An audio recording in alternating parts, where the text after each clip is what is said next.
All right, sports fans, how's everybody out there doing?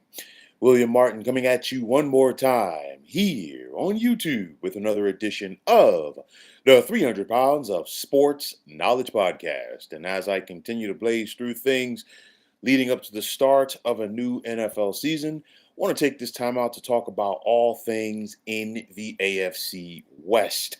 Now, you look at the AFC West, and just like it was with the NFC North last year, three teams from this division got to the postseason. And of course, Kansas City was able to get back to the Super Bowl for the third consecutive year. This is a very intriguing division, okay, because three out of these four teams are led by head coaches who have won a Super Bowl championship. And the other team that their head coach doesn't have a Super Bowl championship in Jim Harbaugh with the Chargers, he got a team to the Super Bowl. So this has the makings of being one of, if not the most competitive divisions in the National Football League. And it could be interesting because you look at Kansas City and everybody's trying to derail them. I mean, the Chiefs have dominated this division since 2016. They are the only team who has won the AFC West since then. So let's see if that trend continues here in 2025. Now, I want to start with the Chargers, okay? Because last year was Jim Harbaugh's first year there, and it didn't take him that long to get the lightning bolts to the postseason. But of course, you got to wonder if the Chargers can build off of that and really make some noise this year in the AFC. Quarterback Justin Herbert, he only threw 3 interceptions last year, but of course now he's had 2 iffy trips to the postseason. All right. Nonetheless, you know, with Jim Harbaugh, you know that you're going to get a lot of the run game. Jim Harbaugh is an old school coach, believes in building his team from within, from the trenches, big, tough offensive line, and of course, he wants to run the football. So, what did the Chargers do? They signed former Pittsburgh Steelers running back Najee Harris this offseason. And of course, in Harris's 4 seasons in Pittsburgh, he gained at least 1,000 yards on the ground in each year there. Now, wide receiver Lad McConkey, he's set to begin his second season in the NFL. Will he build off of that strong rookie campaign? We've got to wait and see. The Chargers brought back a familiar face and veteran wide receiver Keenan Allen, who had spent some time with the Chicago Bears. So let's see how much this vet has left in the tank. Um, the Chargers took a chance on guard Mekhi Becton. And of course, once upon a time, Becton was a high draft pick of the New York Jets. Did not work out for him there. Went to the Philadelphia Eagles last year, was a Super Bowl champion. And now let's see if Becton can build off of that in his new home. And of course, the Chargers are going to need all the help that they can get on the offensive line because they lost offensive tackle Rashawn Slater for the year with injury. That's going to hurt this team. But you look at this defense for the Chargers, and just like it is on offense, under Jim Harbaugh, his teams are going to get after you. Now, they lost Joey Bosa in free agency. He's now a Buffalo Bill, but then you still got the likes of Khalil Mack, Bud Dupree, and Denzel Perriman, all veterans at linebacker.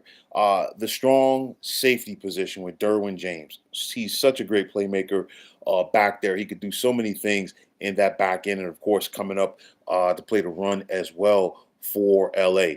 So, with all of that said, can the Chargers put it all together and be able to win the AFC West for the first time since 2009? I think they're going to be in the mix. Of course, right off the bat, this Friday, they got the Kansas City Chiefs down in Brazil. They're home for the Denver Broncos in week 3. They're home for the Pittsburgh Steelers in week 10. And then you look at those last couple of weeks of the season.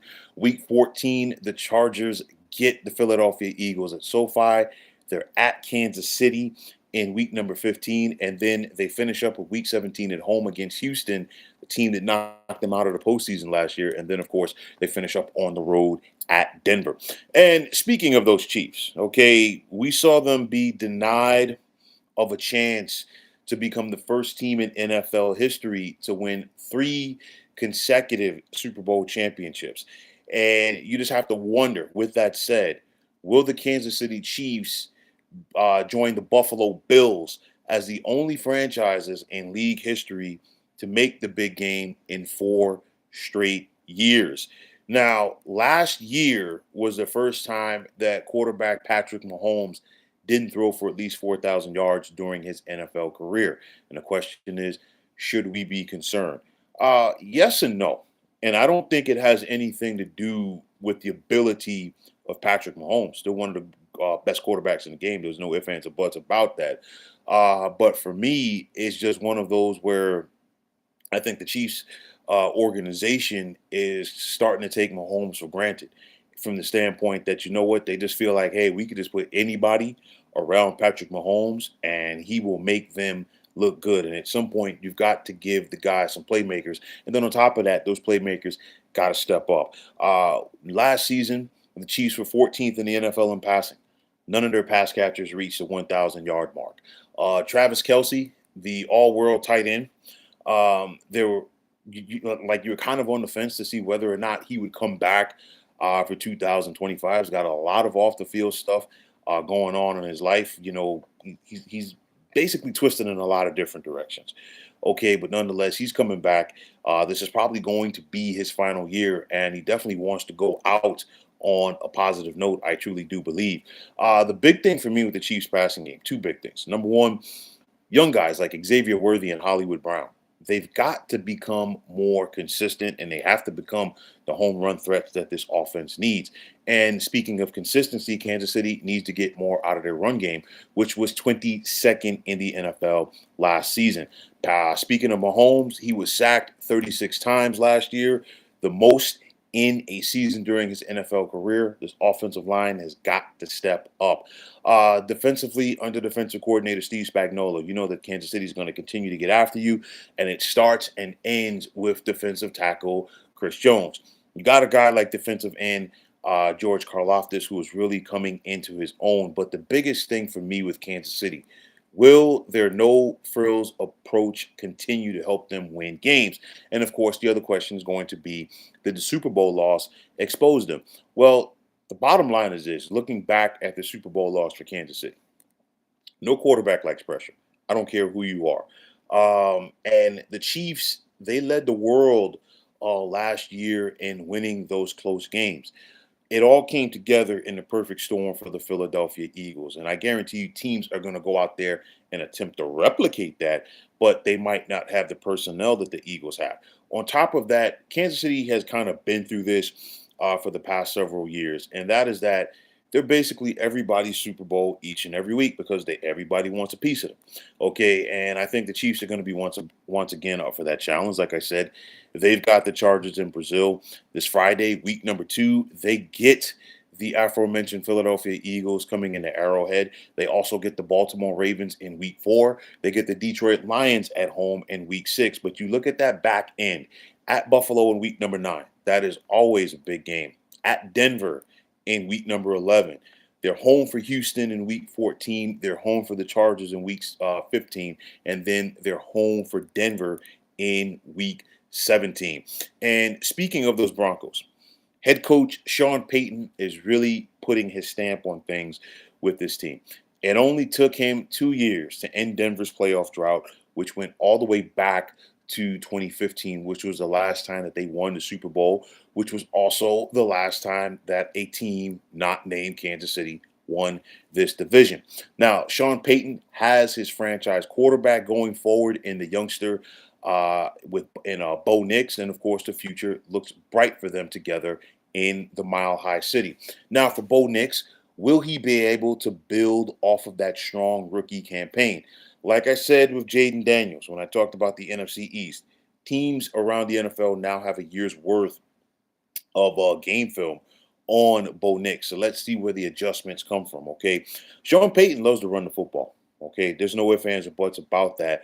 It's going to be a running back by committee, again, with the likes of Audric Estime, Javonte Williams, and J.K. Dobbins.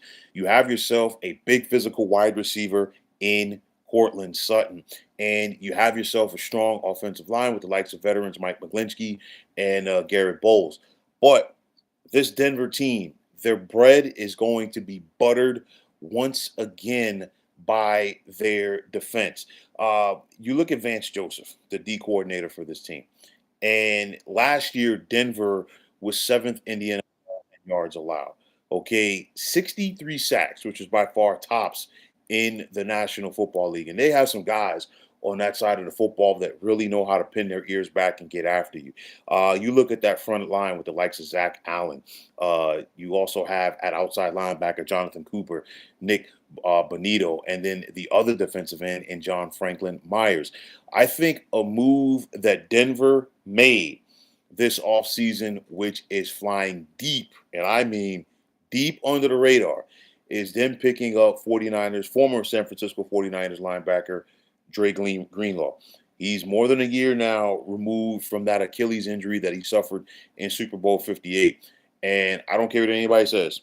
If Greenlaw doesn't get hurt in that game, there is a completely different outcome because the Kansas City offense, most notably Travis Kelce, really wasn't doing anything in that game. I think now that he has some time to have healed and get his sea legs back, if you will, excuse me, I think Greenlaw can get back to the level that we saw him play in that Super Bowl. And then you look at that back end of the Broncos defense, which is led by cornerback Patrick Surtain, the second, to me, one of the best cover corners in football. And I look at this Denver team. They pushed Kansas City for that top spot in the AFC West last year. Okay, and I say that I know that they finished 5 games behind Kansas City, but nonetheless, the Chiefs had to pack a lunch to get that one victory over Denver. Okay, but nonetheless, Denver's going to be in the mix once again. I look at their schedule: Week 5 at Philly, which is going to be a tough game. Week 9 at Houston, and then the two big ones for me. Week 11, they get KC at home, and then Week 12, they're at Week 17 rather, they're at Kansas City. And finally, there's the Vegas Raiders. Okay, they were the only team in this division um, that didn't make the playoffs last year. They were also the only team in this division that didn't win a game within the AFC West because everybody took a turn beating up on the Raiders last year. All of these teams made the playoffs. All of these teams had winning records, and then there were the Vegas Raiders who were 4-13. So now the Raiders have themselves a new head coach in Pete Carroll. Okay, and some people thought Pete Carroll was done when the Seattle Seahawks decided to go in a different direction. But you know what? Pete Carroll said, no, no, no. I can still get this done in the National Football League. And the Raiders believe that Pete Carroll can get it done. And now let's see if he can bring some semblance of order, if you will, to the silver and black. Why? Because in 14 years with the Seahawks, Pete Carroll got them to the postseason 10 times, of course, 2 Super Bowl appearances and a Super Bowl championship.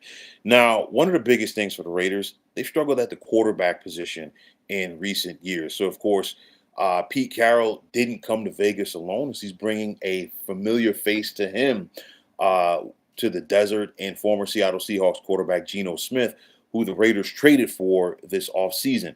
Now, the Raiders are going to be the 5th different NFL team that Geno Smith has played for, but he enjoyed his greatest success in the NFL playing under Carroll. Let's see if that translates now to the Raiders. The Raiders were dead last in the National Football League in running last season. That's not going to be the case this year. We saw Vegas use their first round pick on former Boise State running back Ashton Genty, talking about a guy who had more than 2,600 yards on the ground last year in college. And let's just see if that productivity can carry over to the National Football League. Tight end Brock Bowers, he's already one of the best at his position in the National Football League. And I guarantee you, a guy like Pete Carroll is going to find a way to utilize him. Also, a guy like Jacoby Myers, a wide receiver, a guy who's been looking for more money. But nonetheless, I think everybody leaves this thing happy. Defensively, it's going to be a Pete Carroll type defense, and it's led by defensive end Max Crosby. Max Crosby is one of those guys. He's a throwback player. He plays with a high motor. He just never stops coming. He's always relentless out there. And, of course, he is the leader of this defense. With all of that said, Will the Raiders be able to close the gap on everybody else in the AFC West?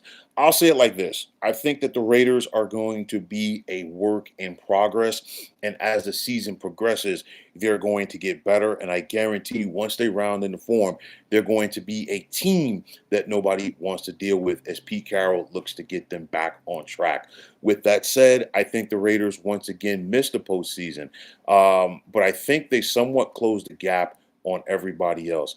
I don't think we're going to have another year where Kansas City has such a big gap on everybody else in this division. Remember, they went 15-2 last year. The only two teams to beat them in the regular season, it was Buffalo, and then of course Denver, and then of course in the Denver game, it was a situation last game of the regular season.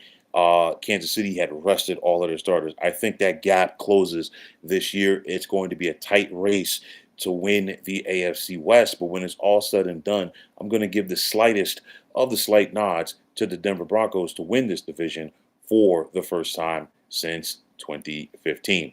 But folks, that is going to wrap it up.